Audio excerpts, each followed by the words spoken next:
구독자 수가 지금 아직 300명도 안 되는데, 근데 구독자 수가 한 264명인가? 몇 페이지? 네? 왜 누가입니까? 많은 거 아닙니까? 많은 거 아닙니다. 뭐 어떤 사람 보니까 10만 명, 20만 명가 이렇게 됐는데, CMS 회사 아니죠? 한 260명 좀 넘는 것 같습니다. 예전에 비해서 많이 빠졌어요. 예전에 300명 넘었었는데, 예, 제가 직장을 주면서 많이 빠졌습니다. 자, 생물의 특성이고요. 자, 생물의 특성 한번 살펴보자. 처음에 이제 연역적 방법, 바로 탐구한 법인데, 이건 뒤에 가서 다시 설명드릴게요. 보고요. 예. 아, 그래서 안 됐습니까? 이것도 아이폰인가요? 오, 아이폰이군요. 그 아이폰 몇이죠? 15. 이게 15 좋은 거 아닌가? 내 거보다 훨씬 좋은 거 같은데? 내 건 아이폰 되게 오래된 겁니다. 몇 정도 된 것 같아요? 10, 5, 10, 6, X. 아, 8입니다. 8. 8이고요. 얼마 안 됐습니다. 한 10년 정도밖에 안 됐어요. 어떻게 알아? 요번에 저기 휴대폰 바꾸려고 저기 대리점 갔더니 내 휴대폰 보더니 깜짝 놀랐는데 이거 아직 쓰시는 거예요? 그래서 이거 얼마나 쓴지 안 됐어요? 그래서 10년 정도 됐을 것 같은데요. 이거 10년 정도 됐어요. 이걸 아직 쓰신다고요? 그러더라고. 그래서 쓴다 그랬더니 이거 휴대폰 새끼기로 바꾸고 그 다음에 이거는 중고로 파시죠? 나한테 그런 거야. 그래서 이거 중고 팔면 얼마인데요? 그랬더니 한 4만 원 정도 쳐드릴 수 있어요? 그러더라고. 살 때 되게 비싸게 사는데 말이야. 지금은 중국보다 4만 원 받고 10년이 지났다고. 자, 생물의 특성 한번 보도록 하겠습니다. 자, 오늘 우리가 진행해야 될 것은 생물의 특성이라고 하는 파트입니다. 자, 생물의 특성이라고 하는 것은 여기 앞에 나와 있는 사람은 생명체입니다. 그 다음에 이 배는 무생물이에요. 그러면 얘가 가지고 있지 않은 나만의 특별한 특성을 갖고 있기 때문에 나는 생물이고, 내가 갖고 있는 특성을 얘가 갖고 있지 않으니까 얘는 무생물이에요. 한번 물어봅시다. 너는 생물이 무슨 게? 저 생물이요. 왜?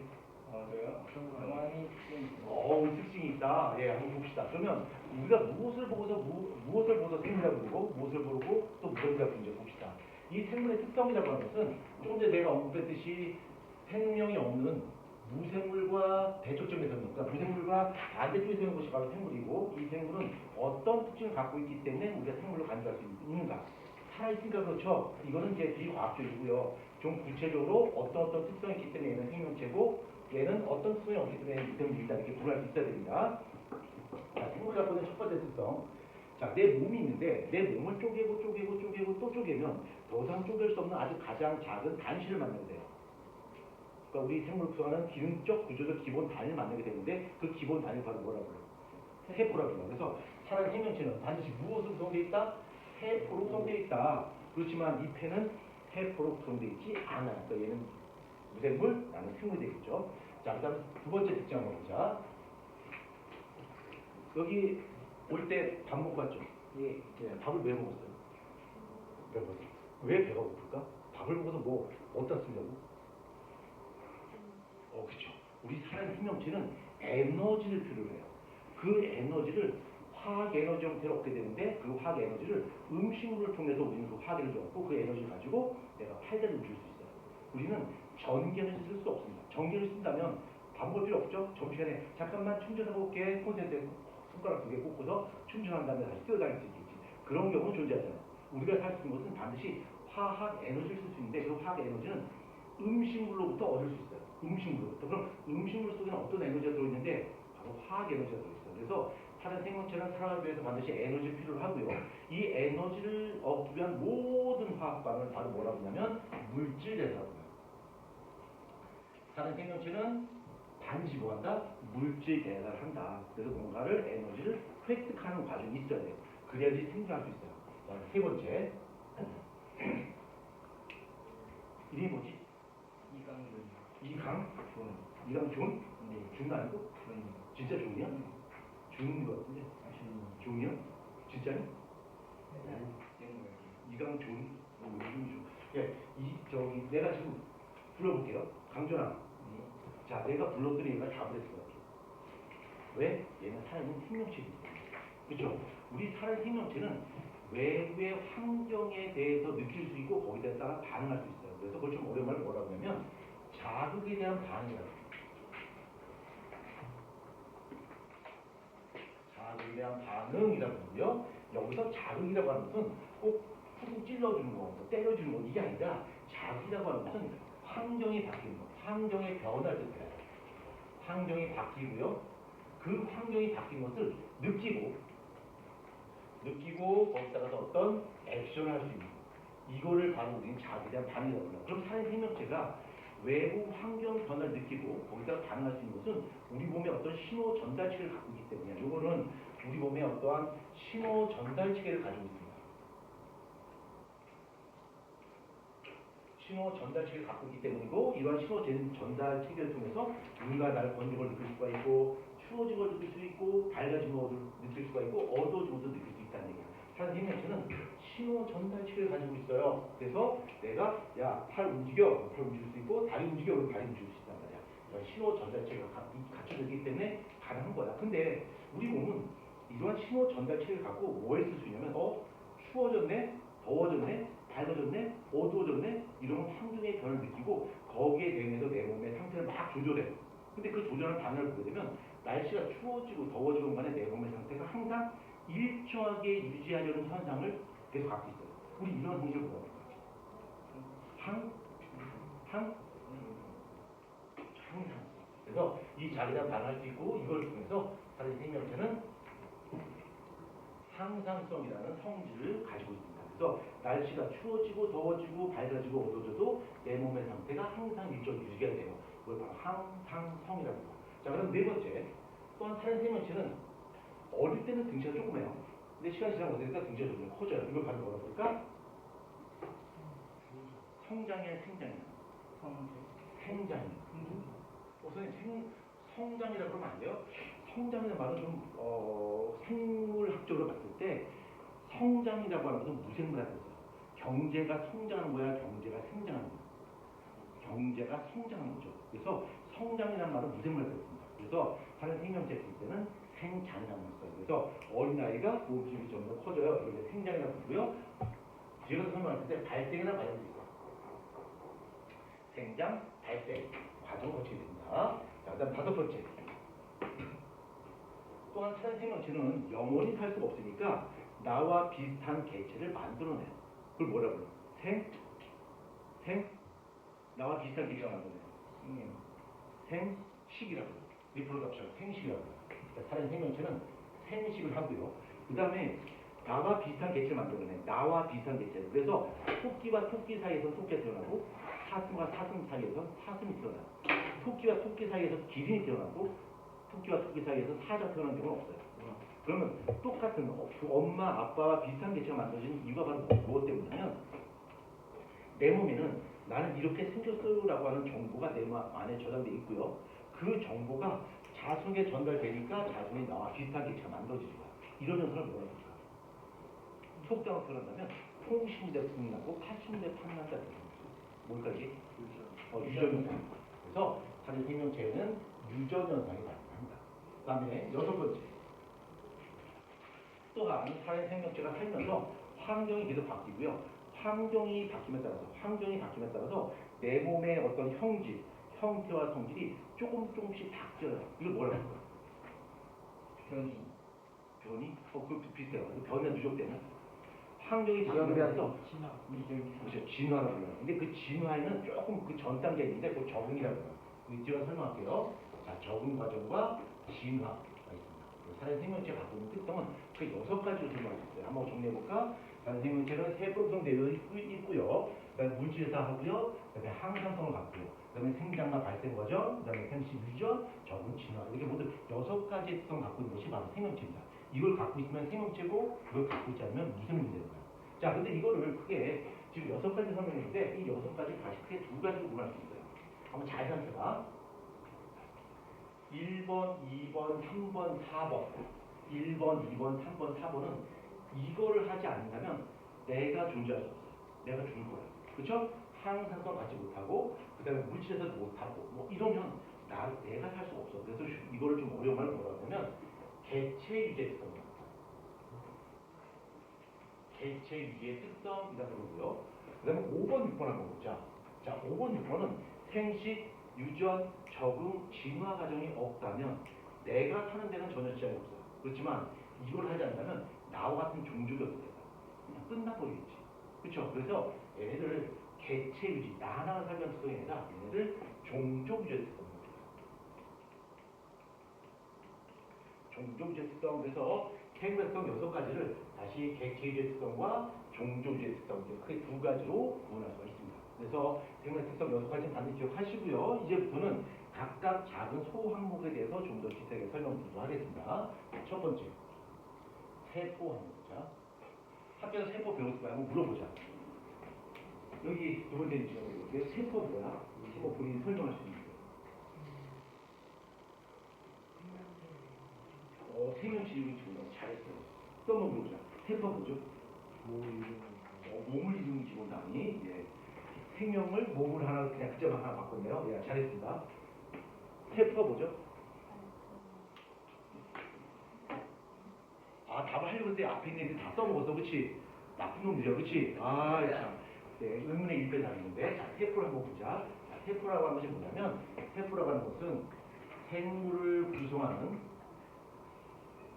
기능적, 그 다음에 구조적 기본 단위. 이거를 바로 세포라고 해요. 세포라고 하는 것은 생물을 구성하는 기능적 구조적. 그러니까 세포 하나로서도 어떤 기능을 나타낼 수가 있고요. 세포 하나로서도 어떤 구조를 나타낼 수가 있죠. 근데 세포라고 하는 단위가 깨져버리지? 그럼 더 이상 기능도 나타낼 수가 없고 구조도 나타낼 수 없다는 얘기야. 그래서 세포라고 하는 것은 생물을 구성하는 기능적 구조적 기본 단위 세포라고 부르고요. 그 다음에 이 세포라고 하는 것을 생물을 구성하는 기본 단위로 부를 수 있는 이유가 바로 뭐냐면 이 세포가 우리 몸의 어떤 부분에서 쭉쭉쭉 만들어진다면 그 쭉쭉 만들어지는 곳이 바로 기본 단위일 거야. 근데 세포는 우리 몸에 마치 소화 효소 또는 땀을 만드는 것처럼 만들어낼 수 없고 세포는 반드시 어디에서 만들어질까? 세포는 어디에서 만들어질까? 머리? 네. 뇌에서 막 세포 만들어져요? 심장. 세포는 세포에서 만들어져요. 그러니까 세포를 만들려면 세포가 돼야 돼. 그러면 세포가 되는 과정을 우리 뭐라고 그럴까? 세포 분열이라고 그러죠. 그러니까 이 세포가 세포에서 만들어지는데 세포 분열 과정을 통해서 새로운 세포가 만들어진다. 이게 세포에 대한 가장 확실한 설명이야. 이걸 내가 말로 만들어 볼게요. 자, 세포라고 하는 것은 생물을 구성하는 기능적 구조적 기본 단위로서 모든 세포는 세포 분열 과정을 통해서 세포에서 비롯돼요. 이게 세포에 대한 가장 확실한 설명이고 이러한 이론을 바로 세포설이라고 합니다. 자, 세포가 뭔지 내가 좀 봤으니까 이 세포를 조금 더 자세하게 깊이 한번 들어보자.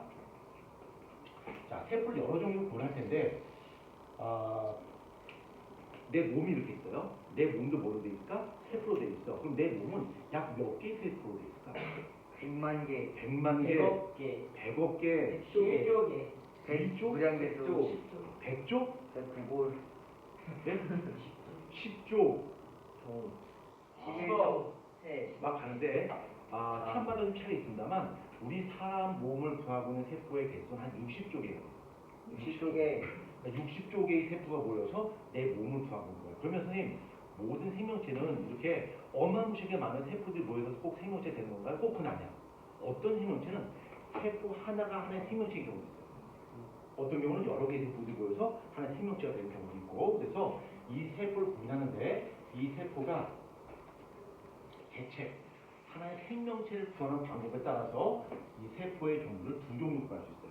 처음에 내가 언급했듯이 하나의 세포가 하나의 개체를 구성할 때는 얘네를 단세포 생물이라고 합니다.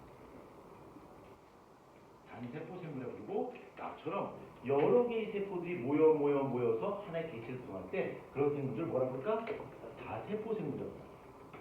그래서 생명체는 세포의 관점에서 봤을 때 하나의 세포가 하나의 개체를 구성하는 단세포 생물과 여러 개의 세포들이 모여서 하나의 개체를 구성하는 다세포 생물을 구분합니다. 다시 한번 정리해볼까요? 단세포 생물은 하나의 세포가 하나의 개체가 될 때, 그 다음에 다세포 생물이라고 하는 것은 여러 개의 세포들이 모여서 하나의 개체를 구성할 때, 이걸 바로 다세포 생물이라고 해요. 그러면 단세포 생물의 대표 이름 뭐가 있어? 단세포 생물. 아메바예요. 뭐 아메바 이런 거 있겠죠? 뭐 보통 대장균 이런 거, 대장균, 효모, 이런 것들이 바로 단세포 생물입니다. 그다음에 다세포 생물들은 동물, 식물 이런 것들이 바로 다세포 생물입니다. 그다음에 이 다세포 생물에서 이런 것도 한번 기억하자. 다세포 생물이라고 하는 것은 생물의 종류에 따라서 그 세포의 개수는 좀 차이가 있지만 어마무시하게 많은 세포들이 모여서 하나의 개체를 만들어요. 근데 이 세포들이 내 마음대로 막 마구잡이로 세포가 모인다고 해서 하나의 생명체, 즉 사람이 될 수는 없어요. 그러니까 세포 60개를 긁어 모은다고 해서 사람 되지 않는다는 거지. 우리가 정상적인 하나의 생명체, 하나의 개체를 구성하기 위해선 이 세포들이 모이는데 이 세포가 내 마음대로 주먹구실 모이는 것이 아니라 질서 정연함이 있어야 돼요. 그 질서 정연함을 뭐라고 할까? 바로 유기적 구성이라고 해요. 유기적 구성이라고 부르고 이 유기적 구성이라고 하는 것은 체계, 질서가 있다는 얘기예요. 예를 든다면 사람을 비유한다면 피부 세포는 여기에, 간 세포는 여기에, 심장 세포는 여기에, 신경 세포는 여기에, 뭐 이렇게 근육 세포는 여기에 이렇게 어떤 질서 전환이 있어야지 하나의 우리나라 개체를 만들 수가 있고 이 유기적 구성은 배웠어요 우리가. 그게 뭐냐면 바로 세포가 있고요. 똑같은 세포, 동일한 또는 비슷한 세포들이 모이게 되면 걔를 뭐라 불러? 클론. 클론이라고 불러요? 아니요. 트루도 좋아. 트루도 좋은데. 예. 뭐가 있어요? 세포, 똑같은 세포들이 모였어. 그럼 뭐라고 해요? 자, 여기 피부 세포가 있어. 피부 세포가 많이 모였어. 그럼 뭐라고 해요? 군집? 아니요. 조직이라고. 조직. 조직이라고 그러고요. 또는 여러 개의 조직들이 모였어. 그럼 뭐라고 해요? 기관이 모여. 그 다음에 여러 개의 기관이 모이게 되면 개체가 만들어질 수 있겠지. 그래서 이렇게 생물의 유기적 구성 단계라고 하는 것은 단세포 생물에서 존재하고 오지 다세포 생물에서만 존재할 수 있어요.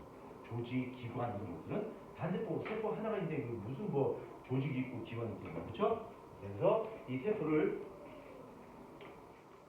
개체를 구성하는 방법에 따라서 단세포 생물과 다세포 생물 두 가지를 구분했습니다. 자, 그 다음에 또 세포를 구분해보자.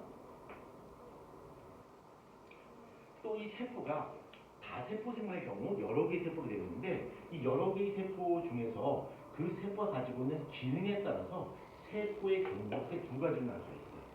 세포의 종류를 자, 내 몸을 구성하고 있는 세포, 근육세포, 신경세포 이런 것들 있지? 이런 세포를 뭐라고 하냐면 이런 세포를 바로 체세포라고 해요. 그러니까 내 몸에는 몸을 구성하고 있는 체세포와 그 다음에 정자, 난자 같은 생식세포 이 종류가 두 종류가 있어요. 체세포는 글자 그대로 내 몸을 구성하는 세포를 바로 체세포라고 해요. 그러니까 이 체세포의 대표적인 예로서는 뭐 근육세포라든가 신경세포라든가 여기는 근육세포라든가 신경세포라든가 이런 것들이 바로 체세포가 되는 거고 생세포라고 하는 것은 생식을 담당하는 정자 또는 난자 이런 걸 바로 생세포라고 해요. 아까 내가 어떤 일이 있었냐면 우리 몸을 구성하고 있는 모든 세포들은 반드시 세포 분열 과정을 통해서 만들어져요.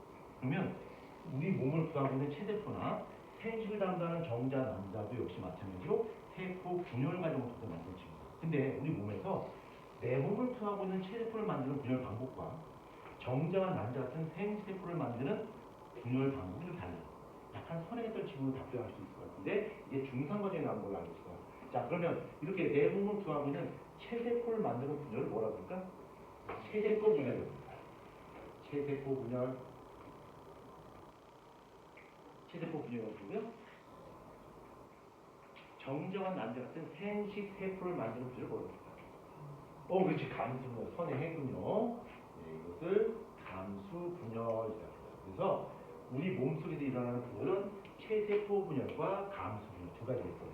체세포 분열 결과 몸을 구성하고 있는 체세포가 만들어지고 그 다음에 감수분열 결과 생식을 담당하는 정자, 난자 만들어집니다. 그래서 지금 내가 세포에 대한 이야기를 두 가지 했어요. 하나는 개체를 구성하는 방법에 따라서 단세포 생물과 다세포 생물을 구분했고 두 번째는 그 세포의 기능, 몸을 구성하냐 아니면 생식을 담당하냐에 따라서 체세포와 생세포 두 종류를 구분했어요. 자, 또 세포를 또 구분할 겁니다. 또 세포를 구분할 건데 요번에 구분의 기준은 좀 특이해요. 첫 번째는 개체를 구성하는 방법에 따라 세포를 구분했고요. 두 번째는 기능에 따라서 구분했고 세 번째는 뭐냐면 우리가 아까 우리가 강종이라는 진짜야? 네. 얘 진짜 종 진짜 강준이야. 좋아. 그러면 강준이한테 한번 물어볼게. 강준이가 제일 좋아하는 과일은 뭐야? 강준이요? 네. 저 어떤 과일 제일 좋아해? 두리안. 아, 두리안 좋아한다. 아, 두리안 좋아해요? 자, 그러면 지금 강준이가 두리안을 좋아한다 그랬는데 실제 강준이가 두리안을 좋아할까? 네. 아니에요. 강준이가 두리안을 좋아하지 않아요. 지금 설사 두리안을 좋아한다 할지라도 강준이는 두리안을 좋아하지 않아. 왜 그러냐면 이거는 두리안을 좋아하는 것처럼 말하라고 누가 시켰을까? 강준의 뇌가 시켰어. 그렇죠? 그래서 강준이가 좋아하는 것이 아니라 강준의 뇌가 좋아하는 거야. 그걸 말하는 거예요. 따라서 우리 안에 생명체가 있으면, 몸이 있으면 내 몸 팔다리 움직이고 어떤 내가 말을 하고 어떤 생각을 하고 하는 것은 전부 뇌의 지배를 받습니다. 그래서 이 뇌가 우리 개체의 생명 활동을 조절하는 부위가 바로 뇌인데 세포 하나만 본다면 그 세포의 생명 활동을 조절하는 부위가 바로 뭘까? 세포 안에 뇌와 비슷한 역할을 세포 핵이 있어요. 그러면 세포가 이렇게 있고요. 세포가 있고 여기 세포 핵이 이렇게 있단 말이야. 그러면 여기 바깥쪽에 있는 것을 우리 뭐라고 해요? 세포 질이라고 부르고요. 그 다음에 안쪽에 부분을 핵이라고 해요. 그러면 핵과 세포질의 경계가 있단 말이야. 이 경계인데 이 경계를 핵막이라고 해요. 그러니까 핵막을 경계로 해서 안쪽에 있는 것을 핵이라고 그러고 바깥쪽에 있는 것을 세포질이라고 해요. 이 세포질 중에는 여러 가지 세포 내 속이 아닌 뭐 마이토콘드리아라든가 염동체라든가 이런 세포 속에도 존재하겠지. 그러면 모든 세포들이 다 핵막이 존재할까?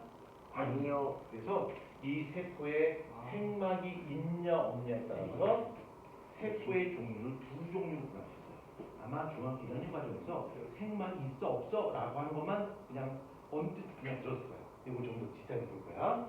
세포에 따라서 핵막이 존재할 수도 있고 핵막이 존재하지 않을 수 있는데 그래서 세포의 종류 두 종류로 구할 수 있습니다. 하나는 원핵 세포가 있고요. 또 하나는 진핵 세포가 있어요. 원핵 세포, 진핵 세포.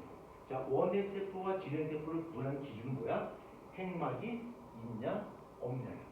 그럼 두 개 중 하나는 핵막이 있는 거고 두 개 중 하나는 핵막이 있는 거란 말이야. 하나 있고 없고 차이 나는데 만약에 핵막이 없다면 무슨 일이 벌어질까? 세포가 이렇게 있고 핵막이 없으니까 어디가 핵이고 어디가 세포질인지 그 경계가 불분명하겠지. 그렇죠? 근데 반면에 핵막이 존재한다면 여기는 핵이고 여기는 세포질이야. 그 경계가 뚜렷할 거야. 자, 그럼 원핵 세포와 진핵 세포에서 원핵 세포 이렇게 기억하자.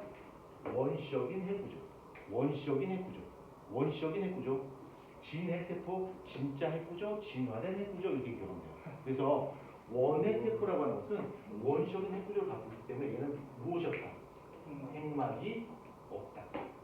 진핵 세포는 핵막이 있다. 그래서 원핵 세포는 핵막이 없기 때문에 핵과 세포질의 구분이 없어요.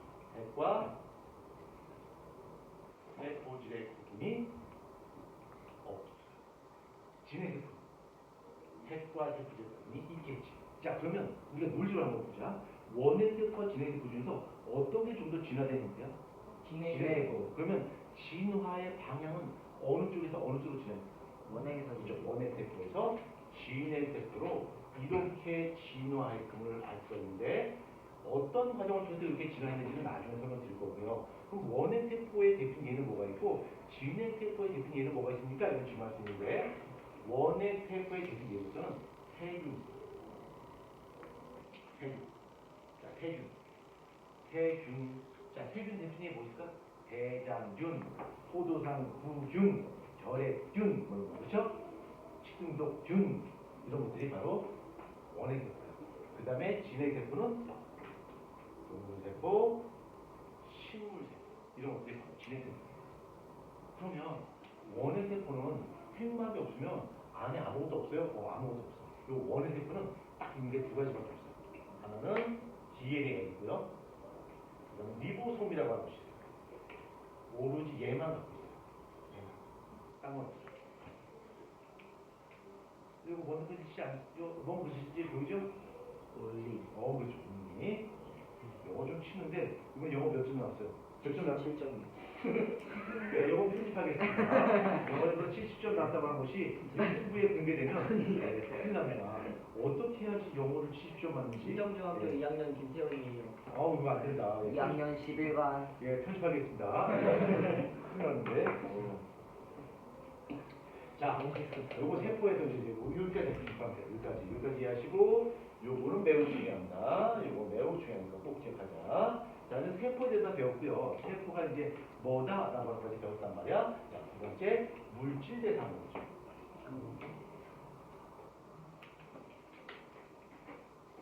물질 대사인데, 자, 물질 대사라고 하는 것은 이름 앞에 물질이 붙었죠. 그렇죠? 그 다음에 대사라는 단어가 붙었는데, 대사라고 하는 것은 어떤 화학 반응, 그러니까 전체 화학 반응의 묶음을 바로 대사라고 해요. 그럼 물질 대사는 좀 쉬운 말로 번역한다면 물질 갖고 장난치는 거야. 한 생명체는 물질 갖고 장난쳐요. 진짜로 장난쳐요? 아닌데 장난이 아니라 물질 갖고 먼저 한다는 얘기야. 왜 물질하고 장난치면 살아있는 생명체나 살아가기 위해서 반드시 무엇이 필요해? 에너지가 필요해. 그렇죠? 에너지가 필요하단 말이야. 근데 그 에너지를 얻기 위한 모든 화학 반응을 바로 뭐라 불러? 물질 대사라고 불러요. 근데 우리가 쓰는 에너지 어떤 에너지예요? 전기 에너지인가요? 비에너지인가요? 아니요. 우리가 쓸 수 있는 에너지는 ATP라고 하는 형태의 에너지를 쓸 수 있어요. ATP. 아파트 아니야. 이걸 보세요. 이거 ATP에서 갑자기 노래가 나와요. ATP. 아니야, 그 아파트 아니야. 이거는 그냥 ATP야. 아파트 전혀 관련이 없어요. ATP라는 물질인데, 이 ATP라는 물질을 우리가 실제로 쓰는 거고, 이 ATP의 형태의 에너지가 바로 화학 에너지야. 이게 화학 에너지인데, 우리가 살아가기 위해서는 반드시 얘가 필요해요. 얘가 필요한데, 얘가 공기 중에 존재하지 않아요. 자, 오늘 내가 이 물질에 대해서 설명하면서 여러분의 출생의 비밀을 밝혀드리겠습니다. 각오하십시오. 방금 널 누가 띄웠지? 아니야. 그 진실을 밝혀주겠어. 이장 됐어요. 저 스스로 컸습니다. 아닙니다. 이따 진실 밝히니까 잘 들어봐. 대석쌤이. 제가 제일 큰. 자, 조용하시고요. 내가 누구의 후예인지 이제 밝히겠습니다. 기대하십시오. 내가 누구의 후예인지. 유상이. 아니요. 나보다 거. 조용하시고. 잘 봅니다. 자, 우리가 사용하는 에너지는 ATP라고 하는 형태의 화학 에너지만 쓸 수가 있는데, 이 ATP 형태 에너지가 이 공기중에 존재하지 않아요. 공기중에 존재하지 않는데, 아무튼 이 에너지라고 하는 것은 상호 변환이 가능해요. 에너지 형태가 자유롭게 바뀔 수 있다는 얘기야. 여기 형광등에 불이 켜져 있어요. 그러면 이거 빛에너지가 나오고 있는데, 얘가 빛에너지 전에는 무슨 에너지였을까? 전기 에너지였을 거예요. 그렇죠? 그러면 이걸 전기를 가지고 선분을 돌리게 되면 전기 에너지를 가지고 역학적 에너지를 변화시킬 수가 있겠지. 그렇죠? 그 다음에 만약 이것을 전열기구에 연결한다면 전기 에너지가 열 에너지로 바뀌는 거야. 이렇게 에너지는 상호 변환이 가능해요. 마찬가지로 에너지도 상호 변환 가능한데, 우리가 사용하는 이 ATP 형태는 여기에 존재하지 않아. 그러니까 우리가 이걸 우리가 써야 되는데 얘가 존재하지 않으니까 다른 형태의 에너지를 이거의 형태로 바꾸는 거야. 그 과정을 바로 뭐라고 불러? 물질 대사라고 불러. 그래서 물질 대사의 궁극적인 정의는 바로 에너지의 변환 과정이에요. 에너지의 변환. 우리가 쓸 수 있는 형태의 에너지를 바꾸는 과정이 바로 물질 대사야. 근데 애들이 질문하세요. 선생님, 근데 왜 에너지가 들어가는데 왜 물질이라고 불러요? 물질이 여기 단어 왜 들어갑니까? 이게 에너지 변환 과정에서 물질을 쪼개거나 합치는 그런 반응이 일어나요. 왜요? 그쪽부터 설명할 거야. 그래서 물질 대사는 물질하고 장난치는 거야. 왜? 에너지 변환을 위해서. 원소들이 잘 연결이 안 돼요. 지연을 할 거야. 물질 대사는 물질을 쪼개거나 합치는 건데, 자, 물질하고 장난치는 방법은 두 가지 방법이 있어요. 커다란 물질이 있고요, 허접한 물질이 있고요. 그래서 허접한 물질을 쪼개는 반응과 반대로 허접한 물질을 그럴싸한 물질로 합치는 반응 두 가지가 있어요. 좀 한국말이 좀 어려울 텐데, 이렇게 쪼개는 것을 분해라고 해요. 이렇게 하는 걸 뭐라고 해요? 합성이라고 해요. 합성이라고 부르고요. 그 다음에 이렇게 그럴싸한 놈하고 허접한 놈이 있는데, 우리가 시험 문제에서 그럴싸한 놈은 허접한 놈으로 분해하고요. 이렇게 쓸 수 없잖아. 그래서 이 그럴싸한 놈은 뭐라고 하냐면 고분자라고 해요. 그럼 얘를 뭐라고 할까? 저분자. 얘는 저분자가 있습니다. 그래서 고분자를 저분자로 분해하는 과정과 반대로 저분자를 고분자로 합성하는 반응, 두 가지 반응이 있어. 우리 몸에 들어가는 물질에다는. 그래서 이렇게 고분자를 저분자로 분해하는 과정을 뭐라고 하냐면 이화작용이라고 해요. 이거 중요합니다. 이화작용이라고 해요. 그럼 얘는 뭐라고 할까? 반대로 얘네는 동화작용이라고 해요. 그래서 우리 몸에 물질 대사라고 하는 것은 에너지를 얻게 하는 일련의 화학반응으로서 물질 쪽에는 이화작용과 물질 합성하는 동화작용 두 가지가 있어요. 이 두 가지 합쳐서 뭐라고 해요? 물질 대사라고 해요. 근데 물질 쪽이랑 합친 거잖아요. 근데 얘는 에너지 위한 거였어요. 그렇지, 에너지 위한 거야. 자, 한 발짝씩 하나 더 가자. 여기서 뭔가 에너지에 뭔가 변화가 생길 텐데, 영어로 쓰겠습니다. 영어 누가 제일 잘? 아니, 저기 영어 77점, 전설 속의 71점. 저기 그 이름이 뭐죠? 김태연. 김태. 연. 태연인데. 자, 태연이한테 한번 물어보자. 이게 뭐죠? 에너지죠. 오, 답이 그렇게 맞을 것 같아. 자, 에너지를 우리 저기 한문으로 표시하면 어떻게 표시할 수 있을까? 에너지요. 이거 에너지라고 하는 거예요. 힘력. 힘력? 그럼 파워가 되죠. 포스트가 되는 거죠. 기운기. 그렇지. 기운기가 이게 에너지예요. 이게 기운기. 그러니까 기세 등등 기운이 좋은데 아직 기자야. 자, 그래서 고분자와 저분자를 봤을 때 어느 쪽에 에너지가 많은 것 같아요? 고분자 에너지 많아. 그러니까 얘는 에너지가 있는 물질이고 얘는 상대적으로 에너지가 없는 물질이지. 그래서 어떻게 표현할 수 있냐면 얘가 상대적으로 에너지가 많아요. 에너지를 갖고 있어요. 그래서 얘를 유기물이라고 해요. 유기물. 들어봤죠? 그럼 얘는 뭐라고 볼까? 에너지가 상대적으로 없는 물질이야. 뭐야? 무기물이에요. 그래서 이화작용이라고 하는 것은 유기물을 무기물로 분해하는 거고, 동화작용은 반대로 무기물을 유기물로 합성하는 반응이 바로 동화작용이에요. 자, 그러면 이쪽은 에너지 많지, 이쪽은 에너지 조금밖에 없어요. 그럼 에너지가 많은 물질이 에너지가 적은 물질 바뀌니까 에너지가 안으로 들어갈 때 에너지가 자꾸 빠져나가요. 발열반이 될까 흡열반이 될까? 얘는 발열반이 되겠죠. 에너지가 빠져나가고. 얘는 어떻게 될까? 에너지가 허접한 상태에서 에너지가 그럴 상태로 바뀌니까 에너지가 어떻게 돼? 안으로 들어가야 돼. 그래서 물질을 쪼개거나 합치는 반응 속에서는 에너지가 들어가거나 빠져나오는 과정이 동반되는데, 이화작용에서는 에너지가 밖으로 빠져나오게 되니까 이 반응을 발열반이라고 해요. 이걸 뭐라고 할까? 흡열반이라고 합니다.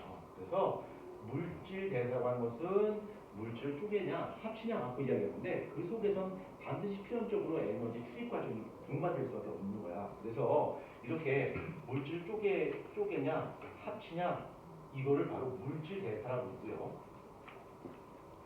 에너지가 빠져나오냐 에너지가 들어가냐라고 하는 것을 에너지 대사라고 해요. 결국은 물질 대사와 에너지 대사는 같은 말이에요. 보는 관점의 차이입니다. 우리 몸에서 이러한 일이 벌어진다는 거죠.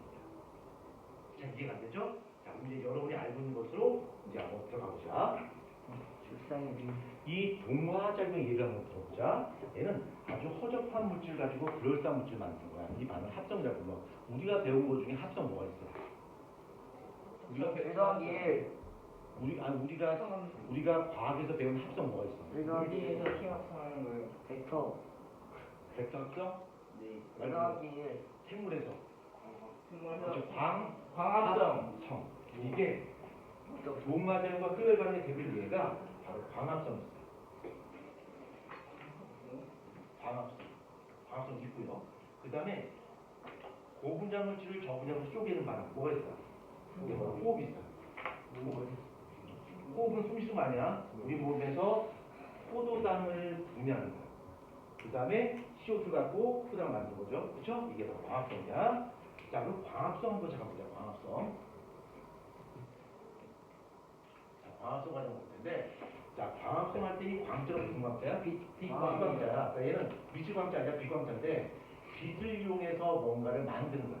빛을 이용해서. 그러니까 식을 쓰면 이산화탄소 같은 허접한 물질과 물 같은 허접한 물질을 모아서 C6H12O6 글루코스 만들고 산소를 만들 거야. 그러면 CO2와 H2에 비해서 글루코스는 에너지가 많지. 그럼 에너지가 들어가야 돼, 나와야 돼. 들어가요. 흡열이야, 가열이야. 흡열이야. 흡열 반응이야. 여기 에너지가 들어간단 말이야. 그렇지? 요때 들어간 에너지가 무슨 에너지야? 비대에너지. 비대에너지가 들어간단 말이야. 그러면 이 비대에너지가 들어가서 포당 속에 담기게 되는데 그럼 포당 속에는 빛이 들어있나? 그리고 우리가 포당 먹으면 빛이 막 나요? 네. 아, 뭐가 어디 빛이 나나? 그건 아니란 말이야. 그렇죠? 얘는 빛 에너지가 들어가서 포당 속에 담겼는데 포당 속에는 어떤 형태의 에너지로 바뀌어서 얘는 들어갔어? 어떤 에너지? 전기 에너지? 그렇지, 화학 에너지야. You are so smart, 로이. 화학 에너지로 바뀌어서 you are so. 그러면 광합성이라고 하는 것은 보세요. 광합성은 물질 대사 이쪽으로서 에너지의 변화 과정이야. 에너지의 변화, 에너지 형태가 바뀌는 과정인데 이 광합성이라고 하는 어떤 에너지가 어떤 형태로 바뀌는 과정이에요? 비에너지가 아예. 하하. 화학 에너지로 바뀌는 과정이 바로 광합성이에요. 이게 물질 대사. 선생님 그러면 우리 몸에서는요 세포 호흡이 일어나잖아요. 그 호흡은 포장할 호흡을 분해하는 거잖아요. 그렇지? 세포 호흡 보자. 세포 호흡이라고 부르는데 정확히는 그냥 호흡이라고 불러요. 세포 호흡이 있는데 이 세포 호흡은 반대야. C6H12O6를 산소와 겹쳐서 그걸 이산화탄소와 물로 분해해요. 그럼 이때는 에너지가 들어갔지만 이때는 반대로 에너지가 어떻게 될까? 밖으로 빠져나오게 되겠죠. 빠져나온다. 근데 이때 빠져나온 에너지가 어떤 에너지가 터집니까? 이게 우리 몸속에 일어나. 어떤 에너지가 터집니까? 전기 에너지? 화학 에너지. 그죠. 화학 에너지인데 어떤 형태의 화학 에너지? 바로 우리가 원하던 ATP 형태의 화학 에너지를 만들었습니다. 이거를 가지고 우리가 생활을 할 수 있게 된 거죠. 자, 그러면 순서를 한번 보자. 여기서는 비에너지가 화학 에너지로 바뀌었어요. 그럼 세포 호흡이라고 하는 것은 포장 속에 담긴 화학 에너지가 뭘로 바뀐 거야? ATP로 바뀐 거야. 그치? 결국 물질 대사는 에너지의 변화가 된단 말이야. 여기서는 비에너지가 화학 에너지가 됐고요. 그 다음에 마이토콘드리아 속에서는 화학 에너지가 ATP로 바뀐 거야. 그럼 ATP의 첫 출발점은 무슨 에너지였어? 처음에는 비에너지였어. 자, 그러면 내가 팔다리 움직이는 데 현재 사용하는 에너지 무슨 에너지야? ATP야. 그럼 이 ATP는 어디서 나왔을까? 내가 포장을 먹기 때문에 그 포장을 분해해서 ATP를 사용하고 있잖아요. 그렇죠? 그럼 그 포장 속에 담기는 화학 에너지는 어디서 나온 걸까? 바로 식물이 광합성을 한 광합성 산물이라고 해요. 그걸 내가 먹어봤단 말이야. 그렇죠? 그러면 이 포장 속에 담긴 이 화학 에너지는 어디서 출발했어? 태양의 에너지부터 출발했어. 그래서 내가 현재 팔다리 움직이는 거는 결국 뭐야? 태양의 에너지를 쓰고 있는 거야. 그래서 나는 누구의 후예? 태양의 후예. 그쵸? 자, 강조니. 너 누가 키웠어? 태양이 키운 거야. 그래서 우리는 다 누가 키웠다? 태양이 키웠고. 예, 태양이 키웠고. 그 다음 우리는 누구의 후예다? 태양의 후예다. 그렇다고 집에 가서 난 엄마 키우지 않았어. 난 태양이 키웠어. 이러면 예, 등에 손바닥 잡고 생겼죠. 그쵸? 예. 사랑의 엄마가 아니다. 저희 엄마가 뭐예요? 예? 저희 엄마가 뭐예요? 그러니까 그냥 모르는 사람이면 또 뭐예요? 아니죠. 태양의 에너지를 여러분이 잘 사용할 수 있게 그걸 도와주기. 이거 좀 도움을 자, 모르는 사람이 자, 지금 내가 이야기한 우리 모두는 태양의 후예라는 말 이해됩니까? 이해되죠? 내가 사용하는 모든 에너지의 초출발은 뭐야? 태양의 에너지로 출발했어요. 그래서 우리 지구상에 존재하는 모든 생명체들이 사용하는 에너지는 다 태양으로부터 오는 에너지예요. 그래서 태양이 없어진다면 우리 생명체 또한 에너지를 쓸 수가 없습니다. 우리 지구상에 존재하는 에너지는 세 종류가 있어요. 태양 에너지, 또 무슨 에너지? 엄마 에너지. 조력 에너지, 그 다음에 또 엄마 에너지. 지구 내부 에너지. 이 세 가지가 있단 말이야. 근데 그 중에서 99.98%인가? 이게 전부 다 태양 에너지야. 내가 사용하는 모든 에너지의 첫 출발점은 바로 태양 에너지고 우리를 살게끔 해준 거 바로 태양 에너지입니다. 단지 이 태양 에너지를 우리가 이 물질을 합치고 쪼개는 과정을 통해서 내가 원하는 ATP 형태로 바꿀 수 있을 뿐이죠. 그렇죠? 그래서 이 ATP 형태의 에너지 가지고 내가 여러 가지 쓸 수 있어요. 이걸 가지고서 내가 운동을 할 수 있고요. 그 다음에 소리를 낼 수도 있고요. 발성을 할 수도 있고요. 또는 뭐 내 몸체에서 뭔가 스스로 합성할 수도 있고요. 또는 어떤 생물 같은 경우는 전기를 만들기도 해요. 빛도 만들기도 하고요. 여러 가지 형태로 바뀝니다. 그러면 생물체 중에서 이 에이스를 가지고 빛을 내는 생물이 있어요. 뭘까? 비는 거예요. 반딧불이. 반딧불이 있어요. 또 어떤 생물체는 좀 드물긴 하지만 전기를 만드는 생물도 있어요. 뭘까? 전기뱀장어하고 나서하죠. 그래서 확실한 증거가 있어요. 그걸 뭐냐면 어떤 생물체는 이 에이스를 가지고 자기 몸에서 전기를 만드는데 그걸 몰라. 그 생물체 유명한데 피카츄. 피카츄는 예. 100만 볼트의 전기를 만들었어요. 그래서 그 피카츄는 생명체 내에서 이 ATP를 가지고서 아마 100만 볼트 전기를 만드는 거예요. 색깔을 보신 적 있어요? 예, 바빠서 아직 만나지 못했습니다. 제가 잡았어요. 자, 요 이해됐죠? 네. 이해됐고요. 자, 그 다음에 우리 동물과 식물 한번 보자. 먼저 식물 한번 보자. 식물 한번 보는데 식물은 광합성에 호흡해. 광합성만 해? 식물은 둘 다 다예요. 식물은 광합성도 하고요. 그 다음에 세포 호흡돼요. 광합성도 하고요. 세포 호흡합니다. 시험에 잘 나와요. 문제 보시면. 광합성도 세포 호흡하는데 광합성이니까 위에서 쓴 대로 이산화탄소와 물을 이용해서 포도당 만들고 산소를 만들면 되고요. 세포 호흡이니까 포도당을 분해해서 이거를 이산화탄소와 물로 분해해서 혼자서 잘 먹고 잘 살아요. 그러니까 식물은 비대너지가 이게 공유된다면, 비대너지가 충분히 공유된다면 혼자서 포당을 분해해서 AT를 만들어서 혼자서 잘 먹고 잘 살아요. 누가? 식물이에요. 그렇죠? 그래서 이 식물은 혼자서 잘 먹고 잘 살기 때문에 뭐라고 하냐면 독립, 영양, 생물이라고 하죠. 혼자서 잘 먹고 잘 살아요. 햇빛만 주어지게 된다. 근데 우리 동물 한번 보자. 예, 잘 안 보이시는 거 말씀해 주십시오. 뭐가 안 보이시나요?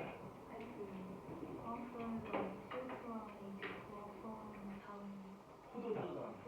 네. 영어로 쓸까요? 글루코스? 자, 동물 한번 보자. 동물은 광합성할까 못할까? 못해요. 얘는 오직 뭐만 할 수 있어? 세포, 호흡만 할 수 있어. 세포 호흡만 할 수 있기 때문에 포도당을 분해해서 얘를 이산화탄소와 물로 분해하고 여기서 에이트를 얻음으로써 살 수 있어요. 근데 문제는 뭐냐면 얘가 세포에 사용되는 이 포당을 어디서 얻을 거냐는 얘기야. 식물은 자기 스스로 광합성 과정을 통해서 흡수를 하는데 동물은 이 포당을 어디로부터 얻을 수 있어요? 식물이 만든 거 어떻게 돼야 돼? 훔쳐 먹어야 돼. 그렇죠? 그러니까 식물이 열심히 자기가 살려고 열심히 포당을 모아는 거를 우리 동물이 훔쳐 먹는 거죠.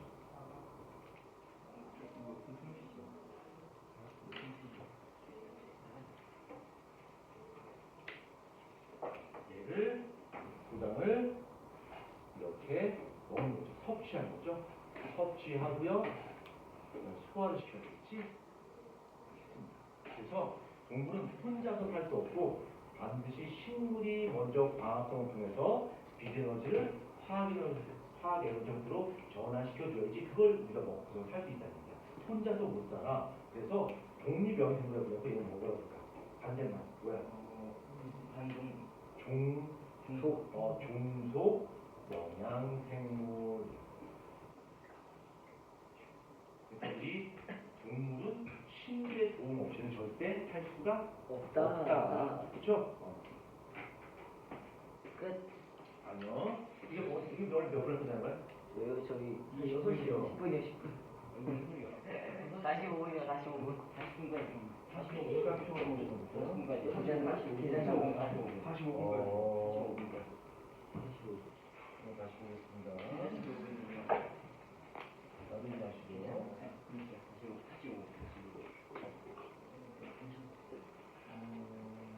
네, 45분이 샀거든요. 옆에 파트는 같이 하면 되겠네, 그렇지? 네. 자, 그래서 물질 대사를 배웠고요. 자, 물질 대사를 통해서 우리가 확실히 아는 것은 우리는 누구의 후예다? 태양의 후예다. 그렇죠? 그 다음에 이거 뭐 물어봅시다. 여기 이제 졸군이 친구가 있는데 이름이 뭐지? 나오니. 예? 찬우는 어디에서 왔어? 집에서 왔어? 자, 그러면 강준이가 나한테 물어봐. 선생님 어디서 오셨어요? 한번 물어봐. 여기 난 별에서 왔어요. 그래서 옛날 영화도 저기 드라마도 있었죠? 별에서 온 아이. 그대 어린 소녀. 그대 유재인. 흘리. 그래서 그대 옛날 드라마 중에 별에서 온 별에서 온 그대라는 그대. 드라마가 있었어요. 별에서 온 그대라는 드라마가 있었는데 이게 굉장히 과학적인 드라마예요. 우리 몸은 산소, 질소 이런 성분 그런 게 있어요. 근데 그런 성분들이 어디에서 만들어졌을까? 우주에서 별이 만들어지는 과정에서 탄소도 만들어지고 질소도 만들어지고 탄소도 만들어지고 그래서 내 몸을 구성하고 있는 이런 탄소, 질소, 나트륨, 철 이런 것들이 전부 다 별의 생성 과정에서 만들어진 거거든요. 그게 흘러서 지구로 들어와서 내 몸에 들어옵니다. 그래서 내 몸은 결국 첫 출발점을 찾는다면 내 몸은 별의 생성 과정에서 만들어졌어요. 그래서 우리 몸은 어디서 왔죠? 별에서 왔어요. 그럼 다시 물어보겠습니다. 넌 어디서 왔지? 화성. 네, 별에서 왔습니다. 그래서 옛날 드라마 있잖아. 별에서 온 무대. 이건 굉장히 과학적인 드라마예요. 그렇죠? 그 다음에 또 여러분이 태어날 때쯤에 나왔던 드라마 중에 태양의 후예라는 드라마가 있어요. 들어봤을 거야. 그렇지? 뭐야? 태양의 후예. 얘기잖아. 예, 태양의 후예라는 드라마가 있는데 그것도 역시 굉장히 과학적인 드라마라고 진단할 수 있겠죠. 여러분 바로 물질대사라고요. 자, 물질대사라는 것은 우리가 실제로 당장 쓸 수 없는 형태를 사용 가능한 에너지 형태로 전환하는 과정이 물질대사인데 그 과정 속에서 잠깐 화학 에너지 형태로 임시 저장하는 임시 저장소가 필요해요. 그 임시 저장소가 바로 물질이에요. 그래서 그 에너지 저장할 때는 물질을 합성하고요. 그 저장된 물질을 뽑아내기 위해서 그 물질을 분해해야 돼요. 그래서 물질 대사 과정에서는 물질을 분해하거나 합성하는 과정이 동반될 수밖에 없어요. 그래서 원래 본질적으로는 에너지 대사가 맞는데 그거를 물질 대사라고 부를 수도 있는 거겠죠. 이것이 우리 몸 속에서 일어나는 거예요. 몸 속에서. 그런데 말이야, 여기서 또 충격적인 사실 하나 있어요. 그건 뭐냐면 여기 종이가 있다, 진짜. 종이가 있어요. 자, 종이가 있는데 주셔요. 이 종이의 주성분이 뭘까? 종이. 포도당입니다. 먹을 수 있어요. 그래서 먹어도 돼요. 먹어도 에너지를 쓸 수 있는데 우리가 먹지 않는 이유가 뭐냐면 여기에 단백질, 접착제 뭐 이런 것 막 들어있어요. 그다음에 주성분이 셀룰로스가 잘 분해는 안 되고요. 그렇지만 성분 자체는 포도당과 매우 유사해요. 매우 유사단 말이야. 그래서 얘를 먹으면 우리 몸에서 소화, 그다음에 이것도 에너지를 쓸 수 있어요. 근데 우리 몸에서 에너지를 쓰려면 이 포당이 산소와 결합해서 CO2와 H로 분해된단 말이야. 그렇죠? 포당이 뭐 반응해? 산소와 반응해요. 자, 그러면 여기 포당이 있고요. 공주에 산소가 있지? 이걸 한번 반응시켜 볼게요. 반응이 틀렸어요. 분명히 공주에 산소가 있음에도 불구하고 이게 반응이 일어나지 않아. 왜 반응이 일어나지 않을까? 죽어서. 하나 더 예를 들어볼까? 우리가 빵을 먹어요. 빵을 먹으면 내 몸 안에서 소화 과정 거치게 됩니다. 한 24시간 내에 5번은 완료가 돼요. 근데 내가 빵을 먹지 않고 바닥에 던져놨다 치자. 이 빵이 완벽하게 분해되는 데는 어느 정도의 시간이 걸릴 것 같아? 한 2달 걸립니다. 바로 2달. 내 몸속에서는 24시간 내에 바로 분해가 되는데 몸 바깥에서는 2달 동안에 서서히 분해가 돼요. 왜 우리 몸에서는 이렇게 뭔가 반응이 잘 일어나는 걸까? 똑같이 빵이 분해. 맞아, 효소야. 그래서 우리 몸에서 뭔가 반응이 일어나는데 그 반응이 잘 일어나게 하기 위해서 우리 몸에서 반드시 효소라고 하는 것이 있어야 돼요. 그래서 우리 몸에 이렇게 물질 대사가 원활하게 잘 진행되기 위해서 이 물질 대사를 원활하게 잘 도와주는 바로 효소의 도움이 있어야 되는 거죠. 자, 효소가 무엇인지는 나중에 차근차근 설명드릴 거고요. 이 효소라고 하는 것은 우리 몸의 어떤 화학 반응이 잘 이루어질 수 있도록 도와주는 것을 바로 효소라고 해요. 만약에 종이가 있는데 이 어떤 포장이 있다 치자. 그 포장을 내가 이거를 몸 바깥에서 얘를 분해하고 싶어요. 그러면 라이터를 꺼내서 이걸 붙여줘야 돼. 왜? 400도 정도의 열을 가해줘야지 얘가 분해가 된단 말이야. 근데 몸속에서 내가 포장을 먹었다면 내 몸속에서 400도 정도의 열을 가해줘서 이 포장을 분해하지 않아요. 만약 그렇다면 여러분이 집에서 밥 먹기 전에 엄마한테 사랑의 편지 써야죠. 엄마, 나 배고파서 못 참겠어. 그동안 날 길러서 고맙고요, 엄마. 나 먼저 밥 먹고 나 먼저 갈게요. 도저히 못 참겠어요. 그리고 다음 생에 내가 태어나도 다시 엄마 아들 딸로 태어나고 싶어요. 엄마 사랑에 눈물 뚝뚝 흘리면서 소리 쓰면서 밥을 너무 먹고 슬프다. 눈물 불 붙어서 죽겠죠. 그렇죠? 근데 실제로 그런 일은 그렇지 않아요. 왜? 우리 몸에서 포장이 분해되기 위해서 400도 정도의 열이 필요하지 않아요. 단 몇 도? 36.5도 정도의 에너지만 공급되면 우리 몸에서 포장이 분해가 될 수 있어요. 바로 누구의 도움이 있지? 누구의 도움이 있기 때문에 효소의 도움이 있기 때문에. 그래서 이 효소라는 것은 어떠한 반응이 잘 일어날 수 있게 도와주는 물질을 효소라고 해요. 근데 이 효소는 우리 몸에 하는 역할이 굉장히 중요하고 굉장히 우리 몸의 생존에 필요한 그런 반응을 하지만 이 효소 되게 까탈스러워요. 속된 말로 품질이 아주 더러워. 자기 지분에 안 맞으면 일 안 해요. 얘가 제일 좋아하는 거를 딱 세팅을 차려줘요. 그 범위 벗어나면 나 효소야. 나 일 안 해. 그냥 들어놓어. 그럼 효소가 일을 안 하면 어떻게 돼요? 우리 몸이 없으니까 죽죠.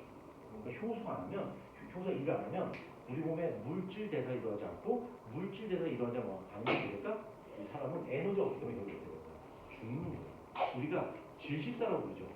질식사가 어떤 거냐면 우리가 산소를 공급하지 못해. 그럼 산소가 공급되지 않으니까 포장이 분해가 되지 않겠지. 포장이 분해가 안 되면 어떻게 될까? 에너지가 만들지 않아. 에너지 부족 때문에 죽는 것이 바로 뭐야? 질식사야. 그러니까 질식사는 산소가 없어서 죽는 것이 아니라 산소가 공급되지 않아서 에너지를 만들지 못하기 때문에 죽는 것을 바로 뭐라 불러? 질식사라고 해요. 그게 질식이야. 자, 이 효소는 아무튼 굉장히 중요한 역할을 하는구나. 자, 효소가 얼마나 중요한지 잠깐 다시 정리해보자. 네. C6H12O6 글루코스죠? 얘를 산소 접시키고요.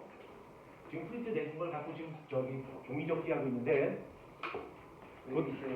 거 있는데 지금 이거 남은 거 갖고 이걸 이렇게 만든다고 하는 것은 땅에 버려졌어요. 이거는 내가 이거 갖고 왔는데 이걸 내 앞에 대고 이거 한다는 건 뭐야? 그럼 굉장히 상장을 무시하는 행동이죠. 예. 두 번 다 지는 일이 없어야 됩니다. 예. 지킬 건 지켜야 됩니다. 그렇죠? 자, 계속 진행하도록 하겠습니다. 자, 글루코스 포당이 있고요. 글루코스 포당은 산소 결합해서 이산화탄소와 물로 분해가 되고요. 그 다음에 여기서 에너지가 만들어집니다. 자, 근데 이 반응이 놀랍게도 이게 우리 몸 속에서 일어날 때와 몸 바깥에서 일어날 때 반응이 똑같아요. 우리 몸 속에서 일어나지 몸 속에서 이 반응이 일어날 때는 뭐라고 하냐면 아까 우리가 들었던 세포 호흡이라고 해요. 근데 만약에 몸 바깥에서 일어나지 이걸 바로 연소, 포도당의 연소 반응이에요. 포도당의 연소 반응이에요. 반응이 자체 똑같아요. 똑같은데 어떤 화학 반응이 일어나냐면 기본적으로 필요한 에너지가 있어요. 그러니까 예를 들어보자. 이건 나중에 다시 설명할 기회가 있을 텐데 자, 이런 물질이 있고요. 이런 물질이 있다 치자. 이걸 가지고서 이런 물질을 만들 거야. 그럼 물어봅시다. 저 맨 끝에 앉은 친구. 이름 뭐죠? 무슨 하은이는 저기 모태 신앙이죠? 교회 다니죠? 그쵸? 왜요? 저는 탁 받아가요.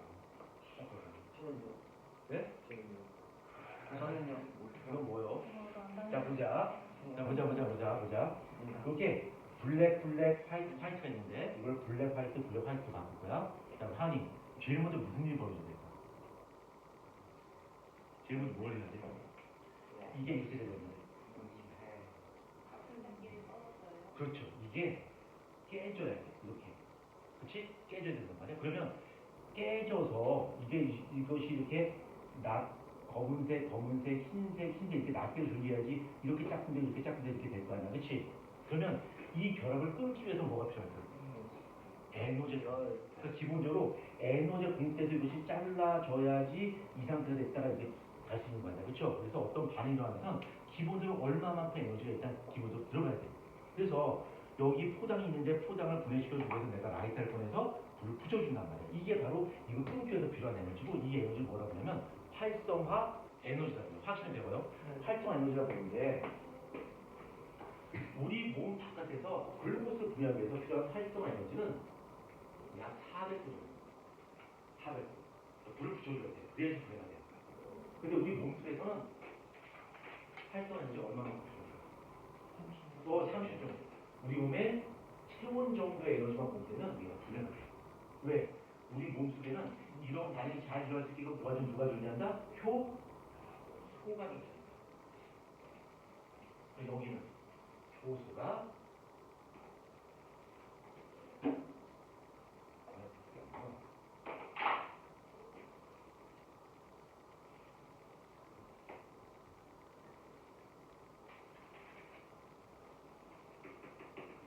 여기에는 효소가 존재합니다.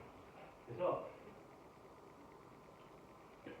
똑같은 반응인데 여기 효소가 있고 여기 효소가 없어요. 그래서 활성 에너지가 있는 30도도 400도 들어갑니다. 그러나 기본적인 반응은 똑같아요. 기본적인 반응에서 여기서 에너지가 빠져나오게 되는데 이 빠져나오는 에너지를 반응이라고 불러요. 반응이라고 부르는데 나는 큐로스인데 36.5도씨에서 반응이 일어나나 400도씨에서 반응이 일어나나 그때 투입하는 에너지, 밖으로 빠져나오는 에너지하고 똑같습니다. 똑같이 688kcal 발생하고요. 얘도 똑같이 688kcal 에너지 만들어져요. 똑같이 만들어집니다. 그렇지만 얘는 688kcal 에너지가 열과 ATP 형태로 방출되는 반면에 우리가 몸 바깥에서 글루코스를 불에 태우게 되면 이때 방출되는 에너지는 열과 비대에너지 형태로 방출돼요. 그렇지만 전체 발산 에너지의 총량은 어때? 똑같아요. 단지 형태만 좀 다릅니다. 그 다음에 얘는 반응이 좀 어려운 용어로 하겠습니다. 얘는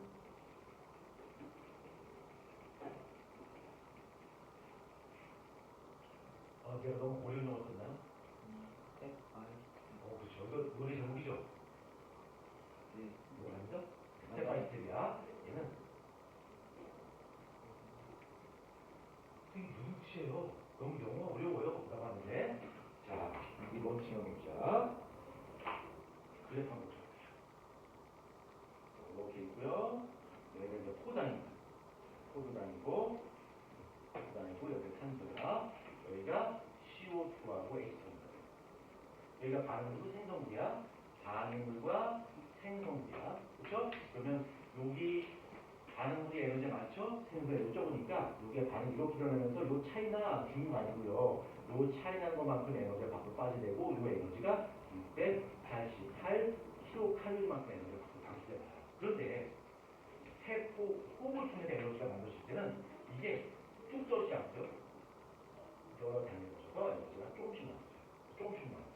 근데 우리 몸 바깥에서 글루코스가 한 번에 연소될 때는 이만큼 에너지가 한꺼번에 그냥 뚝 떨어졌거든요. 688kcal까지. 그리고 어때? 포장을 불에 태우면 손도 못 대죠. 이렇게 뜨겁단 말이에요. 그렇지만 우리 몸에서는 우리 몸속에서 포장이 타고 있는 반응이 일어나고 있지만 이때 한꺼번에 반응이 일어나지 않고 스텝 바이로 조금씩 에너지가 만들어지기 때문에 내 몸이 36.5도로 따뜻하면서 에너지가 조금씩 만들어진단 말이에요. 그렇지만 발산의 에너지의 총량은 똑같다는 얘기예요. 만약에 우리 몸에서 세포까지 발산의 에너지가 이것처럼 한 번에 반응이 일어난다면 어떻게 될까요? 밥 먹고 어떻게 돼? 몸에 불 붙죠. 그럼 밥 먹기 전에 엄마한테 뭐 해야 돼? 편지 써야 돼. 엄마 사랑해. 나 밥 먹고 먼저 가야 될 것 같아. 엄마, 아들, 딸이어서 너무 행복했고 다음 생에도 엄마의 아들, 딸을 태어나고 싶어. 눈물 뚝뚝뚝 가고 밥 먹고 몸에 불는 거죠. 그렇죠? 그런데 실제로 거르지 않습니다. 왜? 우리 몸에서는 이렇게 여러 단계를 거쳐서 구강이 순차적으로 스텝 바이 스텝으로 분해가 되기 때문에 거기를 절대 거르지 않습니다. 그러면 이렇게 똑같은 양의 에너지가 만들지만 이게 스텝 바이 스텝으로 천천히 일어날 수 있는 이유는 바로 무엇 때문이냐면 바로 이 세포 과정에 바로 누가 도움을 주기 때문에 효소가 도움을 주기 때문에 이렇게 되는 겁니다. 그러니까 효소가 없다면 우리 몸에서 물질 대사가 일어나지 않고 물질산이 일어나지 않게 되는 거니까 살아있는 생명체가 생존을 할 수 없게 되겠죠. 그러니까 우리는 생존 자체를 누구 덕분이다? 효소 덕분이다. 그런데 아까 잠깐 이야기했듯이 이 효소는 성질이 아주 까탈스러워요. 자기가 좋아하는 온도, 자기가 좋아하는 pH에 있으면 그러니까 얘는 아주 환경에 아주 민감해요. 아주 환경에 민감합니다. 자기가 좋아하는 온도, 자기가 좋아하는 환경에 있으면 돼요. 그 환경이 아니죠? 그럼 일을 안 해요. 한번 예를 들어보자. 우리가 감기 걸리면 체온이 막 올라가. 열감기에 막 시달린단 말이에요. 그렇죠? 그러면 막 체온이 막 37도, 38도 올라가. 그때 갑자기 소화가 잘 되고 막 밥맛이 막 돌고 막 그래요? 아니죠. 열감기 걸리게 되면 체온이 올라가게 되면 힘이 없어요. 머리 띵하고 기운도 없고 입맛도 없고 밥맛도 없고 아무것도 못한단 말이에요. 그렇죠? 힘도 없고. 왜 그럴까? 체온이 올라가면서 체온이 너무 올라가면 이 효소가 제 역할을 할 수 있다고. 효소가 제 역할을 못해요. 그러니까 효소가 일을 못하니까 우리 몸에 에너지 부족 때문에 아무도 못해요. 심지어는 체온이 40도 이상 올라가게 되면 이 효소는 아예 죽어버려요. 물론 중단점이 맞지 않습니다만 효소 자체가 아예 망가져버려요. 그럼 효소 일을 못하면 어떻게 될까? 죽는 거죠. 그래서 사람의 체온이 40도 이상 올라가게 되면 사람 죽어. 죽습니다. 네? 뭐요? 아, 물론 자기가 올라가 떨어져 사람은 없지만 40도 오랫동안 지속되면 쇼크로 죽습니다. 그래서 80도 이상 되면 그건 응급이에요. 병원에 가면 막 빨리 나고 체온 떨어지려고. 그래서 그 정도로 굉장히 효소는 민감하다. 그래서 우리 몸에서는 항상 효소의 눈치를 봐요. 야, 효소가 어떤 온도 제일 좋아하니? 우리 몸의 체온 정도의 온도를 제일 좋아해요. 그래? 그럼 항상 날씨가 추우나 더우나 맑으나 뭐 비가 오나 항상 내 몸의 체온은 효소가 좋아하는 온도를 계속 유지시켜줘야 되겠네? 그렇죠. 그래서 우리 몸에서는 내가 잠을 자건 깨어있던 간에 바로 효소가 제일 좋아하는 환경을 항상 일정하게 우리 몸속에 유지를 시켜줘요. 우리 그런 형질 바로 뭐라고요? 그게 바로 항상성입니다. 이 항상성이라고 하는 것은 효소가 일을 잘할 수 있게끔 효소의 환경을 잘 구축해주는 성질을 바로 항상성이라고 부르고 이거는 내 의지와 관계없어요. 만약에 이런 항상성을 조절하는 것이 내 의지대로 된다면 잠을 잠과 동시에 죽어요. 좀 전에 좋은 친구 있죠? 예, 제가 계속 죽었습니다. 왜? 우리가 항상성을 내 의지대로 조절해야 돼. 야, 체온 올리고 체온 낮추고 막 이렇게 조절해야 된단 말이야. 근데 그걸 일일이 다 신경을 써야 된다면 잠을 자는과 동시에 어떻게 될까? 체온이 뚝 떨어져서 알라이트 되는 거죠. 그렇지만 우리가 잠을 자더라도 체온이 계속 유지가 될 수 있는 이유는 이런 항상성이라고 하는 것은 내 의지와는 전혀 관계없고 우리 몸에서 오토매틱으로 주는 거예요. 그것이 바로 항상성입니다. 자, 그래서 항상성에서 봅시다. 여기 다 들어가죠. 하나 조져야 되겠네.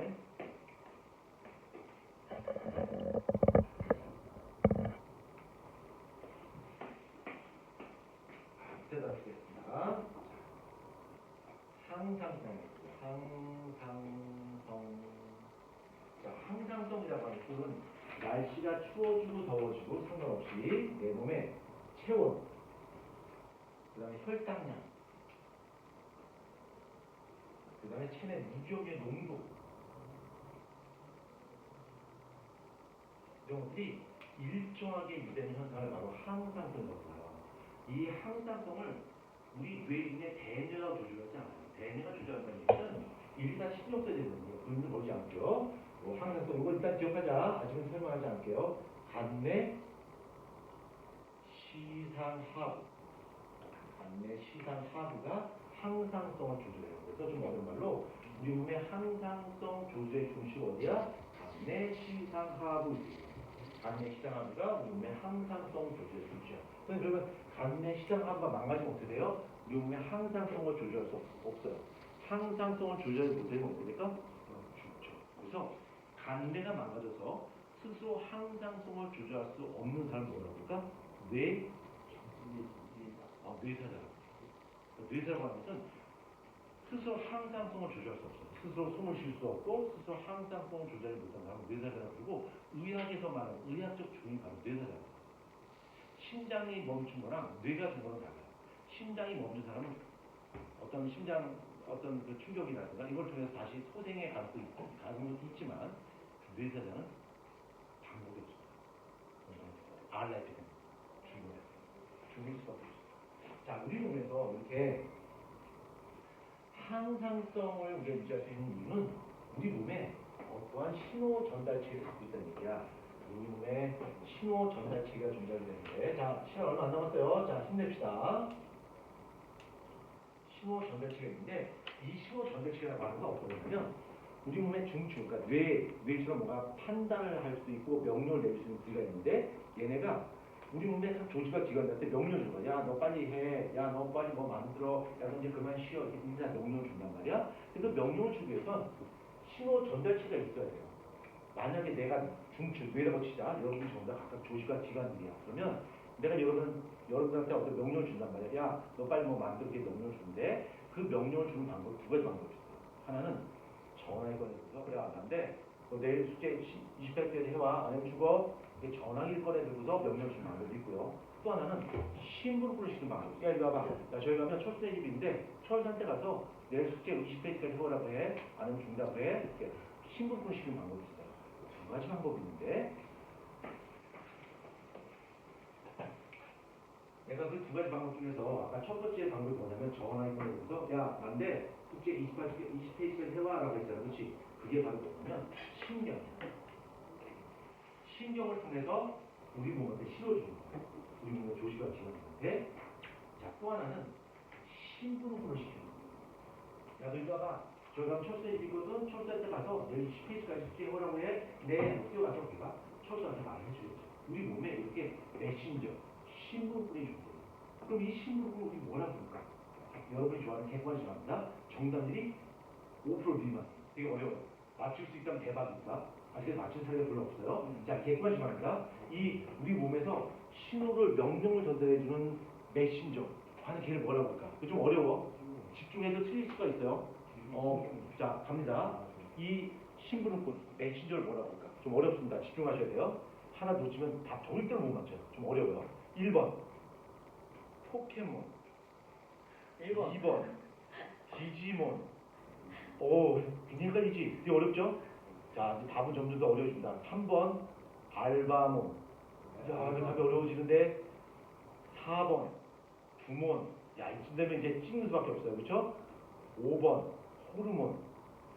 4번. 정답률 이거 5% 미만입니다. 몇 번? 4번. 4번. 9번. 4번. 포켓몬 1번. 1번. 뭐 정답률 5%가 아니라고. 이게 너무 어려워요. 여러 가지로 와. 이거 되게 숨이 나와야지. 이거는 여러분의 문제는 아닌 것 같아요. 그렇죠? 6번. 네. 6번. 정답 몇 번? 6번.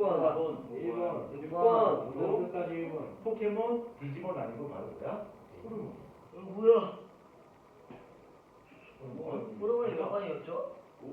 그래서 이렇게 호르몬이라고 하면서 우리 몸에 신호전달 물질, 명령 전달 물질, 배신자란 말이에요. 그래서 우리 몸에서 호르몬을 막 분비해서 호르몬이 우리 온몸을 돌아다니면서 야, 너 빨리 해, 너 만들어, 뭐 해, 이렇게 명령을 주고 받으면서 우리 몸을 유지를 하고요. 그 상태에서 외부 환경 변화에 관계없이 내 몸의 상태가 항상 일정 이때는 공제 바로 항상성이라고 부르고, 항상성이 깨져버리게 되면 내 몸의 물질 배사를 조절하는 효소의 작용이 망가져 버리면서 어떻게 되는 거야? 우리는 죽는 건가? 죽습니다. 그렇죠? 효소는 굉장히 민감해요. 그래서 한번 봅시다. 정확히 이 한자만 이 한자만 배울 것 같은데, 여기 바발 있다 시작. 바발 있어요. 이게 뭔 소리야? 여기 바발이 있는데 바발에다가 침을 집어넣었어요. 침을 집어넣을 이 바발이 어떻게 될까? 분해가 되겠지. 왜? 침 속에 무엇이 있기 때문에? 아밀레이스가 있기 때문에. 그렇죠? 아밀레이스가 있기 때문에 얘가 분해가 된단 말이에요. 그렇죠? 근데 이 침을 어떻게 했어? 끓였어. 그러면 얘는 이 탄수화물을 분해할 수 있는, 녹말을 분해할 수 있는 효과가 있을까 없을까? 안 나타나거든요. 왜? 열을 가게 되면 효소는 망가져. 그렇죠? 왜 그러냐면 효소라고 하는 것은 단백질 되어 있어요. 단백질 되어 있는데 이 단백질은 열에 되게 민감해요. 그래서 우리가 여러분이 좋아하는 고기 있죠? 삼겹살? 삼겹살이 단백질 되어 있는데 얘를 생고기로 가져왔을 때는 색깔이 무슨 색깔이야? 핑크 약간 붉은 색깔이잖아. 그렇죠? 걔를 불에 구우면 갈색으로 바뀌지. 그게 바로 열에 의해서 단백질의 구조가 바뀌는 거야. 근데 단백질은 한 번 구조가 바뀌죠? 그럼 다시 원래대로 복구가 안 돼요. 그 먹다 남은 삼겹살을 냉장고에 집어넣어도 다시 얘는 생고기도 절대 바뀌잖아요. 한 번 변하면 그건 끝이야. 우리 피부도 단백질 되어 있거든? 그래서 화상 입어서 피부가 막 이상하게 바뀌지. 이거는 그렇구나. 단백질 한 번 변하면 그건 끝장이야.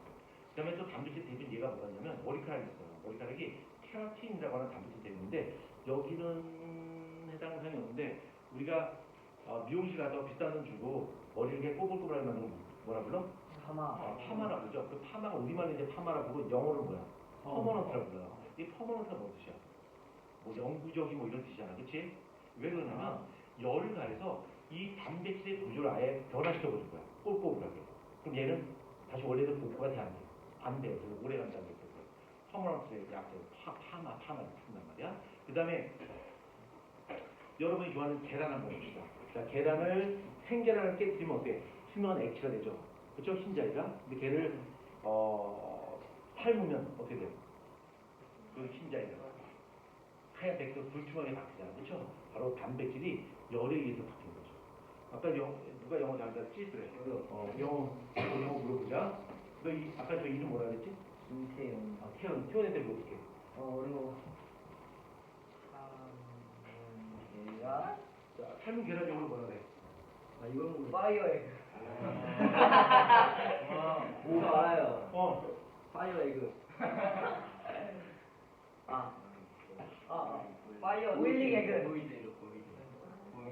자, 이게 영어가 약하네. 그럼 여기 보일링. 끝에서 두 번째 있는 친구. 삶은 계란 영어로 뭐야?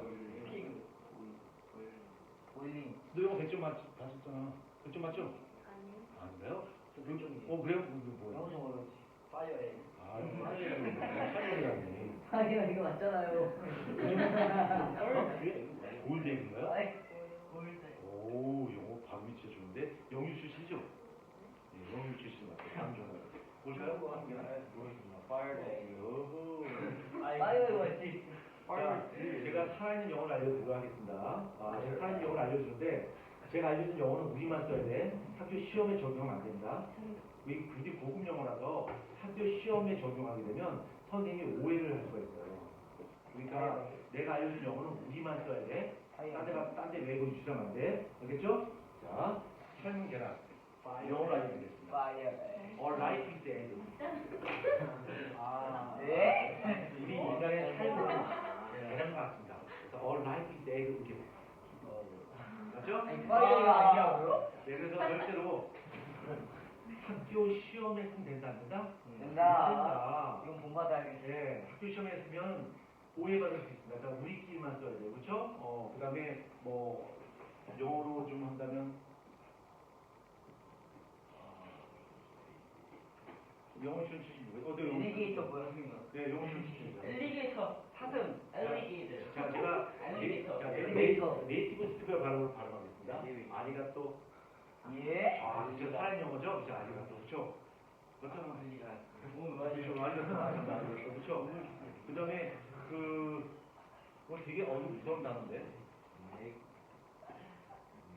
나트륨. 나트륨. 이거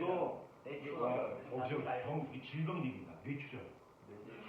되게 유명한 되게 유명한 뇌고 이거 걸리면 사람 위험할 수 있어요.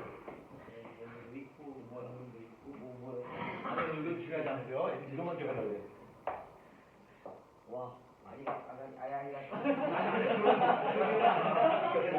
아리가또. 자, 보자. 우리가 이제 항상성 있어요. 항상성. 그래서 이거 항상성 했고요.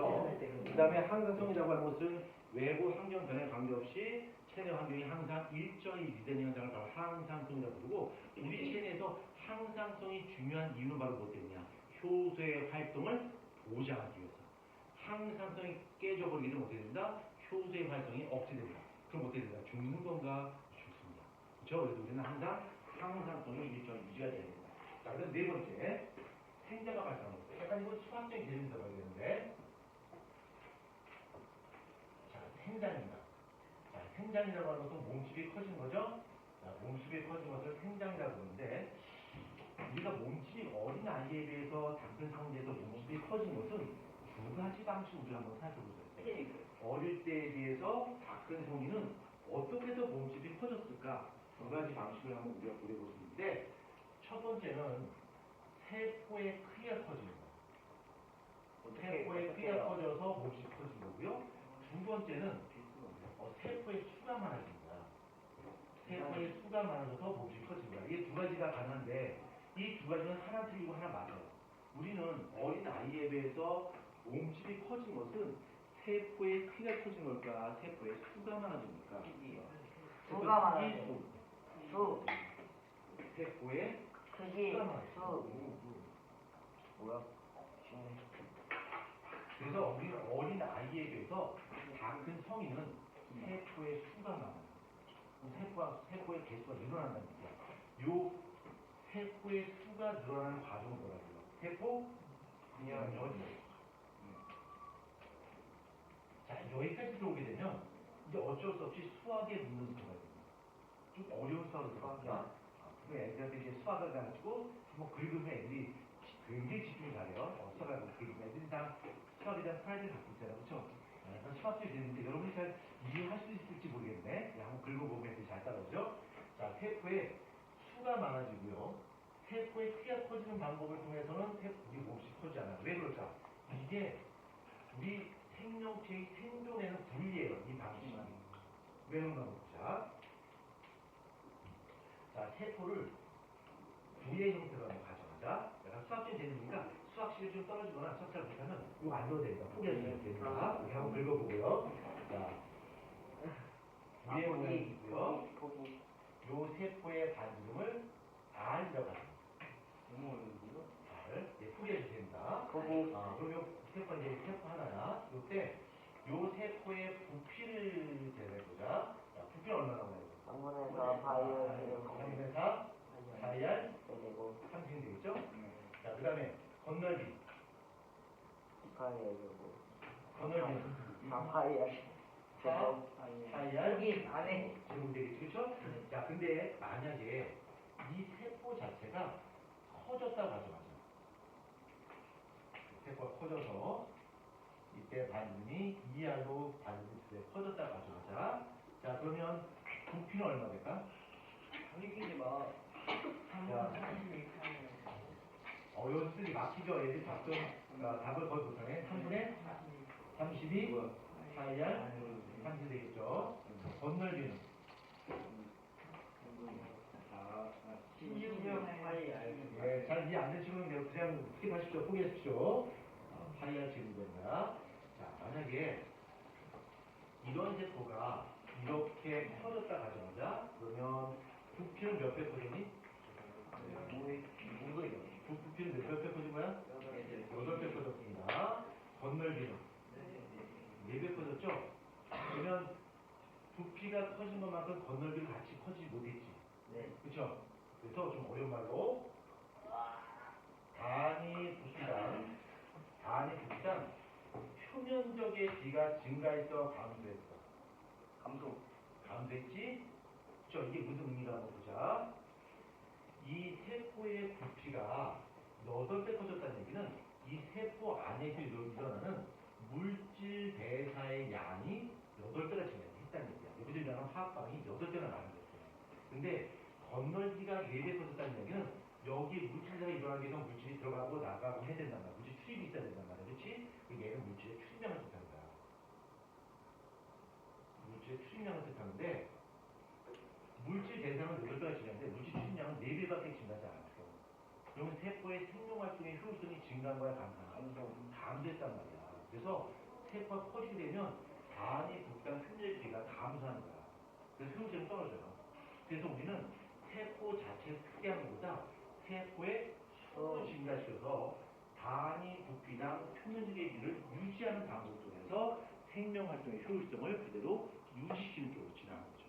그래서 우리는 세포의 크기를 증가시키는 것보다 세포의 수를 증가시키는 거죠. 이해되셨나? 찝지 마시고. 이해되셨나? 네. 거의 증거품인데? 44분 아닌데요? 3분 맞으지 마시고요. 5분이다 오늘 우리가 첫 수업이죠, 여기. 44분